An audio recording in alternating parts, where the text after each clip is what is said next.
Hi good evening friends, నేను మీ శృతి. ఈరోజు evening snacks ఏం చేయాలా అని ఆలోచిస్తూ ఉంటే నాకు ఒక ఐడియా వచ్చింది.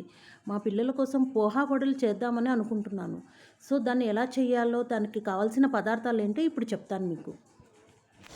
తడిపి పెట్టుకున్న పోహా అటుకులు, తురిమి పెట్టుకున్న క్యారెట్, కట్ చేసి పెట్టుకున్న ఉల్లిపాయలు, కరివేపాకు, కొత్తిమీర, పచ్చిమిర్చి. ఒక బౌల్లోకి తడిపి పెట్టుకున్న పోహా అటుకులను తీసుకుని అందులోకి తురిమి పెట్టుకున్న క్యారెట్ని వేసుకోవాలి.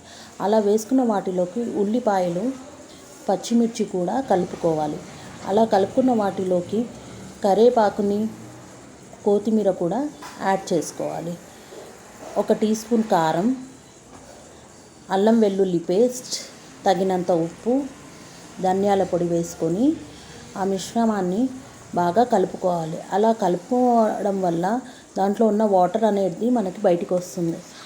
అందులోకి 1 టీ స్పూన్ కార్న్ఫ్లోర్, శనగపిండి వేసుకొని మరోసారి కలుపుకొని వాటిని వడల్లా ఒత్తుకొని కాగే నూనెలో వేసుకోవాలి. దోరగా వేగిన వడలని ఒక ప్లేట్లోకి తీసుకొని టమాటో సాస్తో సర్వ్ చేసుకుంటే ఎమ్మీ పోహా వడ రెడీ.